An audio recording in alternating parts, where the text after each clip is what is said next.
The mashed potatoes were cold, and nobody seemed to care. I sat there, staring at the glossy sheen of butter that had hardened on my plate, while Harper leaned in toward her sister, whispering something that made them both giggle behind wine glasses. Her dad was telling another long-winded story about his golf swing like it was the State of the Union address, and her mother kept glancing at me the way someone might eye a roach they're pretending not to notice.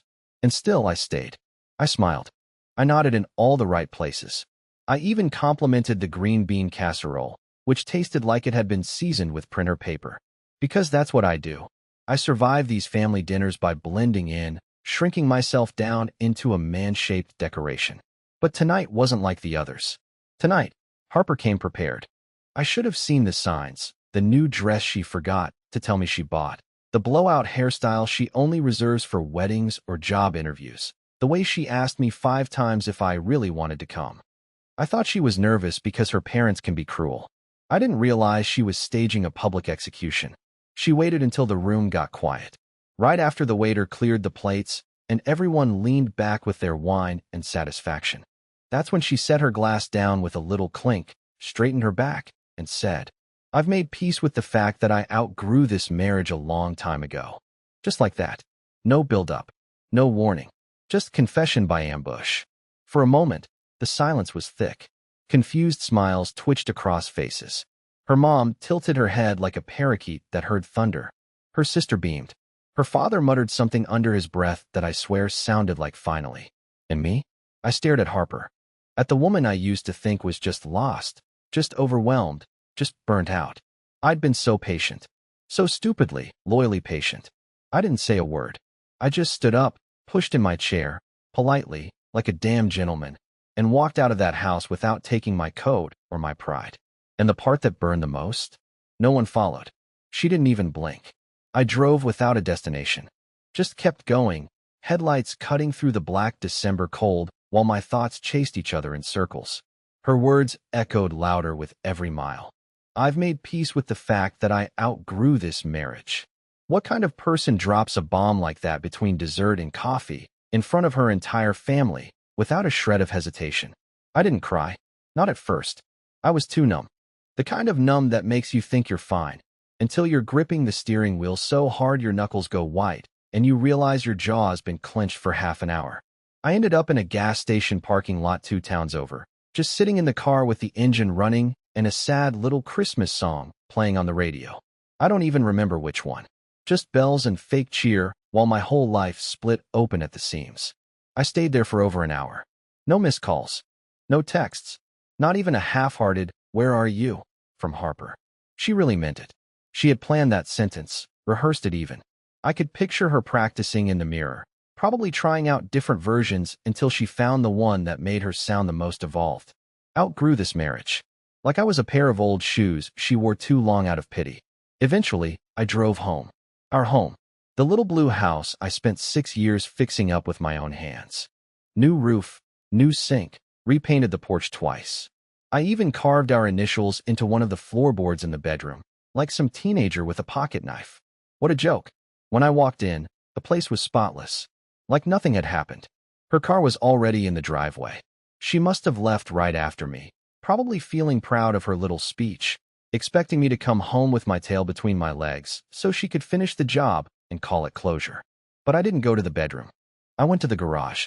I sat there in the dark for hours, surrounded by paint cans, forgotten tools, and that damn shelf she begged me to build but never used. I kept thinking about all the nights I stayed up patching drywall while she scrolled through her phone, saying she was checking work emails. All the parties I skipped because she said we needed quality time, which somehow always ended with her asleep on the couch and me cleaning up dinner alone. And now, she wants to talk about growth? It wasn't growth. It was cowardice disguised as self-help. She didn't want to fix anything. She wanted to be praised for quitting. At around 3 a.m., I finally went inside. She was in bed, curled up on my side, like she owned the place. Like she hadn't just ripped the floor out from under me in front of her entire family. I stood there for a long time, watching her sleep. Part of me wanted to shake her awake, make her explain, beg for the truth. But I didn't. Instead, I turned around, went to the closet, and started packing. I didn't take much, just what I needed. A few shirts, my work boots, A pair of jeans. The photo of my late dog from when I was still living alone, back when peace didn't feel like such a foreign concept. She never woke up. I left the keys on the kitchen table next to a mug she never washed and walked out the front door without looking back. And still no message. No call. That's when it hit me. She didn't need to check if I was okay, because she never truly cared if I was. By sunrise, I was sitting in a rundown roadside diner with greasy vinyl booths and coffee that tasted like burnt hope. The waitress called me sweetheart, in that exhausted way people do when they've been up all night serving strangers with their own quiet tragedies. I must have looked like hell. I felt worse. I kept checking my phone. I don't even know why. Muscle memory, maybe. Habit. Conditioning. I kept thinking, she's going to text. Maybe not to apologize, but to say something, anything. Where are you? Come home. Even we need to talk. But there was nothing. Just the little digital void where a message should have been. I sat there for 3 hours, nursing the same cold coffee, going over everything in my head like a crime scene. I kept asking myself if I'd missed the signs. But no, I saw the signs. I just didn't want to admit what they meant. Like how she always found a way to compare me to her friends' husbands. The lawyer, the guy who just made partner, the one who buys surprise spa weekends and calls his wife, baby, in front of strangers. I was never flashy enough, never ambitious enough. I work with my hands. I come home tired, and I show love in small, quiet ways. Fixing the sink before she notices it's leaking, picking up the chocolate she likes when she's had a hard day, warming her side of the bed in winter. But I guess that kind of love doesn't photograph well for Instagram. And then there were the changes, the ones she didn't think I noticed. The way she always kept her phone on Do Not Disturb when I walked in the room. The sudden obsession with girls' nights, even though she used to hate going out. The gym membership she swore was about mental clarity, but came with brand new leggings and a personal trainer named Kyle who apparently only communicates via winking emojis. And me? I swallowed it all. Every excuse. Every vague answer. Every late night, where she came home smelling like a bar I'd never been invited to. I told myself I was being paranoid, insecure. I told myself this is what marriage looks like after a few years. It's normal. God, I was such an idiot. After the diner, I didn't go to work. I couldn't. I called in, told them I had a family emergency. That wasn't a lie, was it? A marriage dying in real time. That qualifies, right? Instead, I drove to a cheap motel on the edge of town. Cash only, no questions asked. The kind of place where the lights flicker when you plug in your phone and the blankets feel like they've been washed in sand. But it was quiet. And for once, I didn't feel judged for breathing too loud. That night, I finally turned off my phone. I couldn't stand looking at that blank notification screen anymore. I needed silence, not the kind Harper weaponized during our arguments, but the real kind. The kind that doesn't expect anything from you. And in that silence, I realized something I'd never had the courage to admit out loud. I wasn't afraid of losing her. I was afraid of admitting she lost me a long time ago. She just finally said it out loud before I could. But here's the twist. She thought I'd crumble. She thought I'd wait. She thought I'd sleep in the truck outside like some pathetic puppy waiting to be let back in. She had no idea what silence really looks like. By the second morning, something shifted. Not in her, in me. I stopped feeling like the victim and started feeling like the witness to a slow-burning fire I didn't set, but definitely ignored for far too long. For years, I'd been quietly accepting every burn, every cold shoulder, every time she rolled her eyes at my stories in front of friends or talked over me at dinner parties. I convinced myself that was just her way. But now, in this grimy motel room with buzzing light fixtures and a mini fridge that made dying animal noises every 10 minutes, I finally saw it for what it was. She didn't want a husband. She wanted a placeholder. And when that placeholder finally stood up and walked out, she didn't notice, because she never truly saw me to begin with. I turned my phone back on, not because I missed her, but because I was curious. And there it was. A single message. Not from Harper. From her sister. Hey, you okay? She didn't mean it like that. Didn't mean it like that? No apology. No please come home. Just damage control. Classic Harper. Hide behind someone else. Let them handle the cleanup while she pretends nothing happened. I didn't answer. I left it on read. That was louder than anything I could have said. Around noon, I grabbed a coffee from a drive-thru and drove to the lake. There's this spot I used to go to before we got married. I hadn't been there in years. Back then, It was my thinking place, where I went to clear my head when life got noisy. It felt strange being back, like stepping into an old version of myself I didn't realize I missed. And that's when the calls started. First one, then 3 more. All from Harper. I didn't pick up. Not because I was trying to punish her, but because I didn't know her anything anymore. She gave her grand declaration in front of her family like it was some motivational TED Talk, and now she was scrambling to backpedal. Too late. Then came the voicemails. The first one was light. Hey, just checking in. Kinda weird not knowing where you are. Call me? The second was less casual. Seriously, Emery. This isn't funny. You're being dramatic. Can we just talk? By the third, her voice had cracked. I didn't mean for it to come out like that. You're twisting it. Please come home so we can talk like adults. I'm freaking out here. Oh, now you're freaking out? Now that the man you claimed to have outgrown has actually left? I didn't respond. I just sat there on that cold wooden bench by the lake, watching the water ripple in silence. And for the first time in years, I felt still. Not happy, not healed, but still, like I didn't have to chase someone's love anymore. And while I sat there in that stillness, I thought about the 100 little moments I had ignored. The way she always turned her body away from me in bed. How she laughed harder at other men's jokes. How she used to reach for my hand when we crossed the street, but stopped sometime last year and never did it again. None of those things felt big at the time, but they were. They were her slowly pulling away, while I stayed still, hoping she'd turn back. But she didn't. Not until I was gone. When I finally left the lake, I had 17 missed calls. All from her. No more from her sister. No more casual check-ins. Just Harper. Spiraling. And I realized something else as I drove back to the motel. I wasn't running from her. She was chasing the version of me she thought would never leave. That night, she showed up. I heard the knock before I even saw the car. It was soft at first, like maybe she wasn't sure if she wanted me to answer. I didn't move.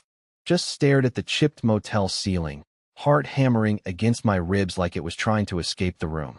The knock came again, harder this time, followed by her voice, muffled, desperate, rehearsed, and still somehow wrong. Emery, I know you're in there. Please. We need to talk. We. That word hit me sideways. Now we need to talk? After she stood up in front of her entire family and declared that I was a phase she had outgrown, like a part-time job in college? Now it's a we problem? She kept knocking. I didn't mean to say it like that. You caught me off guard. It was supposed to sound strong, empowered. I wasn't trying to humiliate you. I could hear her pacing on the sidewalk. Her voice got shaky. Just open the door. Please. I've barely slept. I didn't expect you to just disappear. That wasn't what I wanted. That last line stuck with me. Not what she wanted. That's all it ever was with her. What she wanted.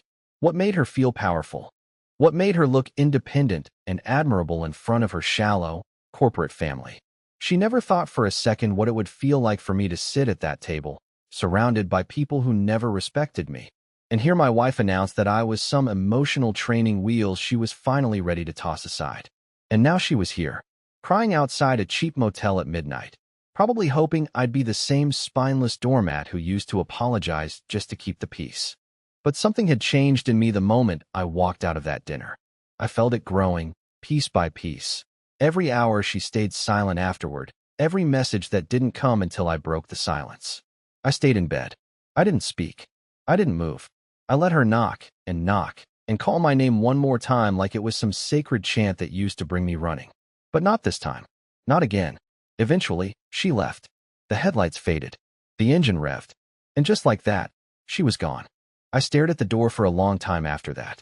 Part of me expected her to come back, pound the door like in the movies, scream through tears, and confess every lie, every half-truth, every way she'd been slowly detaching herself from our life, while I bent over backward to keep it all stitched together.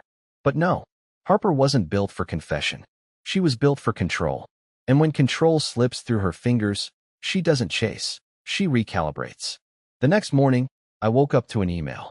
Subject line, can we meet for breakfast? As if this was a scheduling conflict.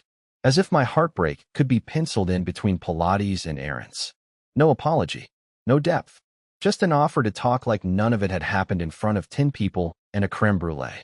I didn't reply. Instead, I booked another 2 nights. Paid in cash. No forwarding address. No note. She wanted the last word in front of her family. She got it. Now, She could sit with it. 2 days passed. No more knocks. No more calls. Just the silence she once used like a weapon, now turned against her. It was strange how quickly the ache in my chest started to feel more like relief. I hadn't realized how heavy things had been until I'd stepped outside of them. That house, that marriage, her constant mood swings masquerading as depth.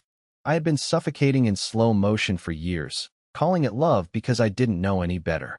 But what happened next still caught me off guard. I had gone out early that morning to grab coffee. Not from the motel lobby. That sludge was an insult to caffeine, but from this little roadside cafe run by a guy named Mitch who knew how to make strong coffee and shut up about politics. I was halfway through my second cup when I got a message from a number I didn't recognize. It was a screenshot. At first, I thought it was a mistake, maybe a scam or some spammy text. But no.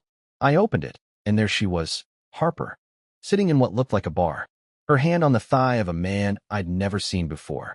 He was leaned in close, whispering something in her ear. She was laughing. Too hard. The kind of laugh that wasn't casual. The kind of laugh that had intention behind it. Beneath the image, one line. You deserve to know what she's been doing while pretending to be heartbroken. No name. No follow-up. Just that. I stared at the photo for a long time, my thumb hovering over it like if I pressed too hard, the whole thing might shatter. Part of me wanted to delete it. Pretend I hadn't seen it. Pretend she hadn't already moved on while I was still sitting in motel silence, wondering if I had overreacted. But deep down, I already knew. I knew the signs, the distance, the late nights. I knew she wasn't texting her sister at 11 p.m. I knew the gym sessions weren't about mental clarity. And still, seeing it, the proof, made something snap. Not in anger, not in heartbreak, but in understanding. Harper hadn't made a mistake at that dinner. She had delivered a speech, a rehearsed performance. She wasn't panicked because she lost me. She was panicked because I didn't stick around long enough to keep playing my role in her carefully curated narrative. The loyal, boring husband she could quietly betray while still looking like the strong, empowered woman who tried her best. That picture ruined her timing. She wanted to control the breakup and the story afterward. She wanted to say, he couldn't handle my growth, and have her friends nod and say, you were too much for him anyway. But now, with that photo, the truth was out. At least to someone. I thought about sending it to her. Thought about replying with just the screenshot and no words. But then I remembered the way she didn't even flinch when I walked out. The way she said we need to talk like I was the one who owed her something. And I realized I didn't need to expose her. She was already unraveling on her own. Later that night, I got a second message. Same number. This time it was a short video. Her. At the same bar. Same guy. Except this time, they were kissing. Sloppy, messy, in public. The kind of kiss that doesn't happen unless you've already convinced yourself you're single or never respected the commitment in the first place. This time, I did reply. Thanks. I won't be going back. I blocked the number right after. Whoever sent it, maybe a friend, maybe someone she hurt, they'd already done what needed to be done. I sat there in the motel room, the TV on mute, the city buzzing faintly outside, and I felt something unexpected. Peace. Not the fake kind I used to chase, the real kind. The kind that comes when you finally accept that some people never wanted to love you. They just wanted to be loved by someone too loyal to leave. Harper didn't lose me at that dinner. She lost me the moment she mistook silence for weakness. I didn't hear from her again for another 2 days. And then suddenly, like some internal alarm finally went off, she came alive. Not with regret, not with apology. With panic. Raw, clumsy panic. First, she sent a long text. Too long. One of those messages where someone tries to rewrite history by burying you in carefully chosen words that sound sincere but never actually say anything. She called me unreachable, said she felt blindsided by how quickly I gave up, claimed that the dinner table comment had been a metaphor, and I had taken it out of context.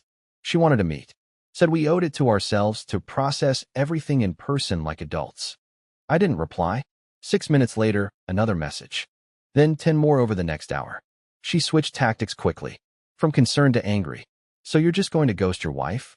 After everything I've done for us? You're proving exactly why we were stuck. You're acting like a child. I watched the messages pile up like junk mail. Every one of them reeked of desperation wrapped in control. That was always her thing. She never knew how to just feel something. She needed to manage it, narrate it, perform it. Then she tried to weaponize sympathy. A message from her sister came through. Harper's a mess. She hasn't eaten. She's not sleeping. Can you please just talk to her? Oh, now I was supposed to save her from the fallout of her own performance? I didn't reply to her sister either. That night, she called me 12 times. The next morning, I got the email. This time, the subject line was different. Please don't let this be the end. Inside was a wall of text, all lowercase, like she had typed it at 3 a.m. from the floor of our bedroom. She rambled about missing my presence, about how the silence was making her question everything, about how the guy at the bar meant nothing and was just a dumb mistake made in a spiral. She admitted the photo, the one I never even mentioned, and said it was just one night, and she didn't expect to be seen. That line stuck with me. She didn't expect to be seen. And there it was. The truth. She wanted freedom without accountability. She wanted to outgrow the marriage privately, cheat quietly, and then, when she'd collected enough emotional ammo, leave gracefully on her own terms, with sympathy and validation. She never planned for a version of me who would walk away before she gave the final speech. I realized something while reading that email, and I reread it 3 times just to be sure I wasn't imagining it. She never once said she loved me. Not in the message. Not in the voicemails. Not in the barrage of texts. It was all about the fallout. About control. About how I made her feel. Not once did she ask how I was holding up. Not once did she say, I miss you. Just, I miss the way things were. And the truth was, so did I. But the difference between us? I missed the version of us that was real. She missed the version she could manipulate. I didn't reply. Instead, I packed up my things, checked out of the motel, and drove to a small cabin a friend from work had offered me months ago. Back then, I thought I'd never need it. I remember laughing, telling him, why would I need a place to escape to? He just shrugged and said, sometimes, man, the storm doesn't hit where you expect it to. Now, I understood exactly what he meant. And as I drove away from that motel, away from the city, away from her, I felt something I hadn't felt in years, my life returning to me. She wanted me to open the door. She just never expected that once I walked through it, I'd never come back. The cabin wasn't much. 1 bedroom, slanted porch, the smell of pine in every corner. It had no TV, spotty cell service, and creaked like an old man when the wind hit it just right. But it was mine for now. No eggshells to walk on. No biting my tongue. No pretending to be smaller just to keep someone else comfortable. For the first time in what felt like forever, I woke up and didn't feel like I was losing a game I didn't know I was playing. I spent the next few days in silence. Not the cold, punishing kind Harper used to deploy during arguments, but the healing kind. I read old books, took long walks through the trees, drank bad coffee on the porch, and watched the sun climb over the hills like it had somewhere to be. It sounds cliché, but after the chaos, stillness felt like medicine. And then something unexpected happened. A friend from work, Nick, one of the guys I thought barely remembered my name, texted me. Said he heard I'd taken some time off, and asked if I was okay. I told him, vaguely, that things ended. He replied with something that surprised me. Good. You were disappearing, man. Glad to see you waking up again. Waking up. That stuck with me. I hadn't realized how far I'd sunk into that quiet, gray version of myself. The one who just went along with everything to avoid conflict. The one who thought loyalty meant self-abandonment. The one who thought love meant tolerating distance. And the sad part? I thought that was normal. I thought that was marriage. But it wasn't. Not really. One afternoon, while fixing a broken hinge on the cabin door, I got another message. Not from Harper. From a woman I barely knew. Rachel, an old co-worker of mine who had transferred to another department before I left. We had always gotten along in that quiet, work break room kind of way. She said she'd heard I was going through a rough patch and offered to bring up some groceries next time she passed through the area. I said yes, more out of politeness than anything else. She showed up the next day with coffee, a bag of essentials, and that calm energy I hadn't felt in years. Not performative, not chaotic, just real. We sat on the porch for hours, talking about nothing. I told her the truth about what happened, not the sugar-coated version. She didn't flinch, didn't try to fix it, just listened. When she left, she smiled and said, "You're not broken. You're just finally out of the wrong place." And I realized she was right. Harper did me a favor that night at the dinner table. It didn't feel like it at the time, It felt like betrayal served with wine and polite applause. But in hindsight, she set me free, not out of kindness, but because she was done pretending. And as cruel as it was, it forced me to stop pretending too. I never went back. Never replied to the last email she sent, the one where she said, "I think we rushed things. I just needed space." She didn't need space. She needed an exit, and she didn't expect me to take it before she was done decorating the story. Instead, I rebuilt. Quietly, patiently, honestly. And months later, Rachel and I were still talking. Still slow. Still simple. No games. No power struggles. Just two people who meet each other where they are, not where they're trying to impress from. So yeah, she said one sentence at a dinner table and thought I'd break. Instead, I finally breathed. Let her tell her version. Let her spin it how she needs to. But I know the truth. She lost someone who would have done anything to love her right. And I found someone who never asked me to beg for love in the first place.